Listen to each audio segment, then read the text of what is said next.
মনে হয়েছে আপনি প্রশ্ন তুলেছেন, আপনারা ব্যান করেননি, প্রশ্ন তুলেছেন, যে দলটা ব্যান করেননি আপনারা প্রশ্ন তুলেছেন, তাকে বাদ দিয়ে নির্বাচনে যাবেন, তাকে বাদ দিয়ে কেন ওই ব্যাখ্যাটা কেন ব্যান হইল না?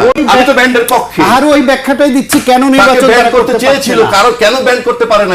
বলছেন কেন ব্যান করলাম না, কেন বলছেন নির্বাচনে কেন আসতে পারবে ব্যান হতো না? সম্প্রতি কিছু বিচ্ছিন্ন ঘটনা দেখছি যে সংঘর্ষের ঘটনা ঘটছে, সেই ঘটনাগুলো আসলে লাভ কার? এটার আসলে লাভ কার সেটা এখনই বলা মুশকিল, তবে যারা করছে ভালো করছে না। সহিংসতা মানুষ পছন্দ করে না। নির্বিঘ্নে প্রত্যেকের উচিত ভোটারের কাছে যাওয়া, তাদের যা প্ল্যানিং সেটা পেশ করা, মানুষের কাছে ভোট পাওয়ার জন্য আবেদন করা, মানুষ সিদ্ধান্ত নেবে এবং যাকে রাষ্ট্র পরিচালনার দায়িত্ব দিতে চায় তারা রাষ্ট্র পরিচালনা করবে। কিন্তু লেগে যাচ্ছে কেন? ভেরি সিম্পল, লেগে যাচ্ছে স্বার্থ। কারণ বাংলাদেশে এরকম একটা আবহ দীর্ঘদিন ধরে তৈরি হয়ে আছে যে এই দেশে কেউ এমপি মন্ত্রী হলে সে সব ভোগ করে, আর যারা এর বাইরে থাকে বা বিরোধী দলে থাকে তারা শূন্য শূন্য শূন্য। সেই কারণে সবাই এমপি মন্ত্রী হতে চায়, সবাই ক্ষমতা চায়। এইটা এবং আমি দু একটা জিনিস একটু অ্যাড্রেস এখানে না করলে অন্যায় করা হবে। সেটা হচ্ছে রাজ্জাকি ভাই যে জিনিসগুলো সামনে আনলেন, যে এক হলো আওয়ামী লীগ কেন নির্বাচনের বাইরে, ব্যাপারে সরকার নির্বাচন কমিশনের জবাবদিহিতা তিনি চেয়েছেন। সরকার এবং নির্বাচন কমিশন কিন্তু বারবার এই কথাটা পরিষ্কার করেছে। তিনি কেন আওয়ামী লীগকে নির্বাচনে চান আমি জানি না, আমি ব্যক্তিগতভাবে চাই তো চাই না, বরং আসলে তার যে কোনো উপায়ে বাধা দিতে হবে সেটা আমি বিশ্বাস করি। কারণ হচ্ছে এখন আওয়ামী লীগকে নির্বাচন করতে দিলে এই সুযোগে তাদের গণহত্যাকারীরা, তাদের লুটপাটকারীরা, তারা গুম খুনকারীরা এমপি হয়ে আসলে তাদের আপনি বিচারের আওতায় আনতে পারবেন না, কারণ জনপ্রতিনিধি হয়ে যাচ্ছে, তারা এম্পাওয়ার্ড হয়ে যাচ্ছে। সেই জন্য গণহত্যার এত অল্প সময়ের মধ্যে এরকম একটা দল, তাদেরকে আপনি আবার বেছে বেছেই প্রার্থী কিভাবে করবেন বিচারের আগে, যে এ প্রার্থী হতে পারে এ পারে না। দ্বিতীয় যে কথাটা সেটা হলো এই যে গণহত্যার যে বিচার হচ্ছে, আমি শেষ করি, আমি চাই এটা বলি নাই। হ্যাঁ না, মনে হয়েছে আপনি প্রশ্ন তুলেছেন, আপনারা ব্যান করেননি, প্রশ্ন তুলেছেন, যে দলটা ব্যান করেননি আপনারা প্রশ্ন তুলেছেন, তাকে বাদ দিয়ে নির্বাচনে যাবেন, তাকে বাদ দিয়ে কেন ওই ব্যাখ্যাটা কেন ব্যান হইল না? আমি তো ব্যান্ডের পক্ষে, আর ওই ব্যাখ্যাটাই দিচ্ছি কেন নির্বাচন ব্যান করতে চেয়েছিল, কারণ কেন ব্যান করতে পারে না? বলছেন কেন ব্যান করলাম না, কেন বলছেন নির্বাচনে কেন আসতে পারবে ব্যান হতো না, কেন ব্যান না হলে নির্বাচন আসতে পারবে না? কেন দল ব্যান করতে পারলেন না? ওই ব্যাখ্যাটা শোনেন, আপনি আইনজীবী তো, আপনি ব্যাখ্যাটা শোনেন। আপনারা করেননি, আগে আপনি ব্যাখ্যাটা শোনেন।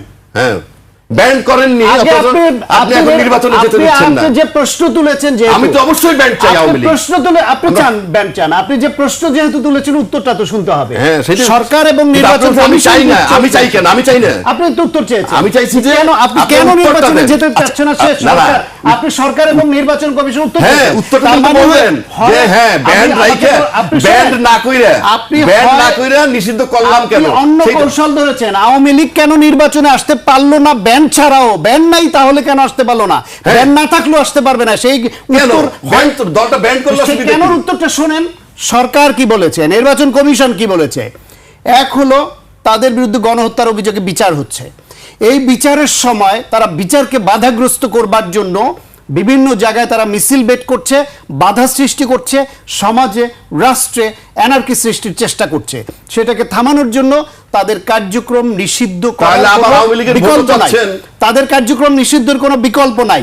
সরকার এই রাজনৈতিক দলের কার্যক্রম নিষিদ্ধ করেছে, নিবন্ধন স্থগিত করেছে, এবং কোনো দলের কার্যক্রম নিষিদ্ধ হইলে নির্বাচন কমিশন নিবন্ধন স্থগিত করেছে। নিবন্ধন স্থগিত হইলে তার মার্কা থাকে না। সুতরাং যেই দলের কার্যক্রম নিষিদ্ধ সরকার করেছে লজিক্যালি ব্যাখ্যা দিয়ে, সেই কারণে তাদের নিবন্ধন স্থগিত হয়েছে। নিবন্ধন স্থগিত হওয়ায় আইনসম্মতভাবে নির্বাচন কমিশন তাদের মার্কা বিলুপ্ত করেছে, তাদের মার্কাও স্থগিত করেছে। সুতরাং দলের নিবন্ধন নাই, মার্কা নাই, তারা নির্বাচন করবে কি করে? সুতরাং নিষিদ্ধ হওয়া না হওয়া আরেকটা চ্যাপ্টার, আপনি সেটা নিয়ে আলোচনা করতেই পারেন, কিন্তু সেইটাকে ধরে আপনি এই প্রশ্ন কোনো লজিকেই কোন আইন বলে আনতে পারেন না যে তাদের নির্বাচনে কেন অংশগ্রহণ করতে পারবে না। পারবে না কারণ তিনি নিবন্ধন নাই, পারবে না কারণ তাদের মার্কা নাই। সেটাই তো দলটা- আসতে চাইলে তারা মার্কার বাইরে আসে। তাহলে আপনারা তাদের ভোট আবার চাচ্ছেন কেন? আপনাদেরকে ভোট দিবে। কে ভোট চাচ্ছে? জামাত চাচ্ছে, বিএনপি চাচ্ছে, আপনি চাচ্ছেন। আমি আপনাকে বলবো যে আপনি সামনে আছেন, আপনি আওয়ামী লীগের ভোট চাচ্ছেন কেন? যার দল ব্যান্ড চান বা রাজনীতি নিষিদ্ধ, অন্য একটা কৌশল একটা দলকে টার্গেট করে নিষিদ্ধ কেন করলো না? আপনার ভোট সুতরাং চাইবেন। আবার আপনার মহাসচিব কি বলছে? আপনি আইনজীবী না? না মহাসচিব কি বলছে?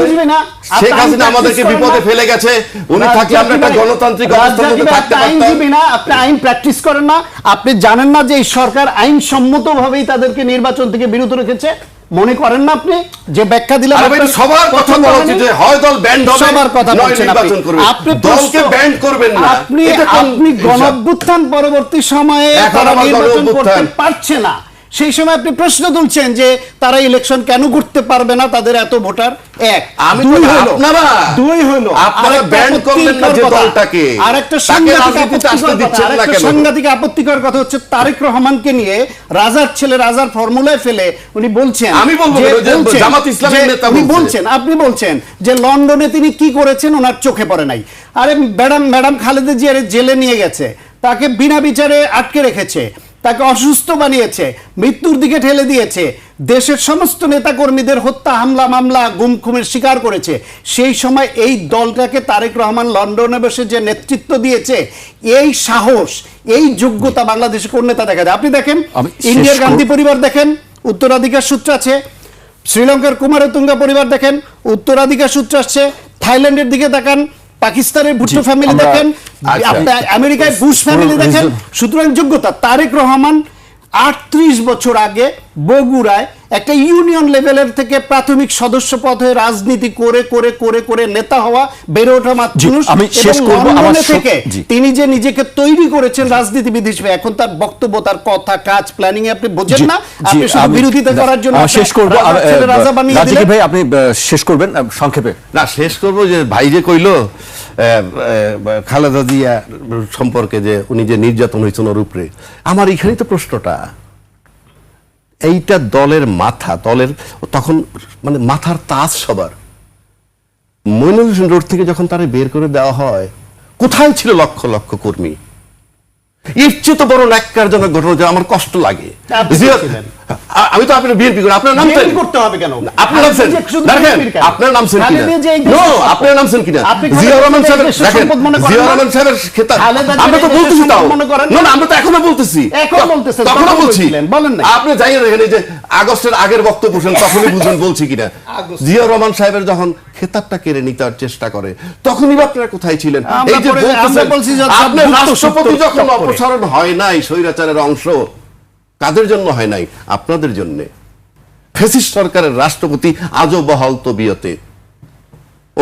আপনারা বলেছেন যে সাংবিধানিক সংকট হবে, তো প্রধানমন্ত্রী যেদিন তারাই দিলাম সেদিন সাংবিধানিক সংকট হয় নাই? এই সমস্ত কাবারে চলবে না। বাংলাদেশের রাজনীতিতে এখন স্বাধীনতার পক্ষ শক্তি বিপক্ষ করি এই সমস্ত বক্তব্য বস্তা পচা, এগুলো আর চলবে না। 53-55 বছর পর 71 সাল এখন ভূখণ্ড দিছে, আমার কাছে চলবে না এমন তো কোনো কথা নাই। আমি বলি নাই 71 সালে রাজাকার বলবো, আমি আলবদর এই রাজাকার খুনিকে খুনি বলবো। আপনারা প্রধানমন্ত্রী বানাইছেন এই রাজাকারে, তখন কি জ্ঞান পাইছেন? তখন দরকার মনে করছে এটা কোন ধরনের কথা? আপনি লাগলে নিবেন, না লাগলে নিবেন না। ওর দেওয়ার আমি ব্যবহার করতে পারি না, আপনি পারবেনই না। আপনি রাজাকারে কেন আপনি ব্যবহৃত আপনারা রাজাকারে ব্যবহার করে মুক্তি আপনি নিজেকে ব্যবহৃত হবার জন্য বসে আছেন, আপনাকে ব্যবহার করবে না। আমাকে শেষ করতে হবে, আপনাদেরকে এই আলোচনা চলতেই থাকবে, আমাকে শেষ করতে হবে। আপনাদেরকে অনেক অনেক ধন্যবাদ। আজকে আমাকে শেষ করতে হচ্ছে। দর্শক আজ এখানেই শেষ করছি, আবার দেখা হবে।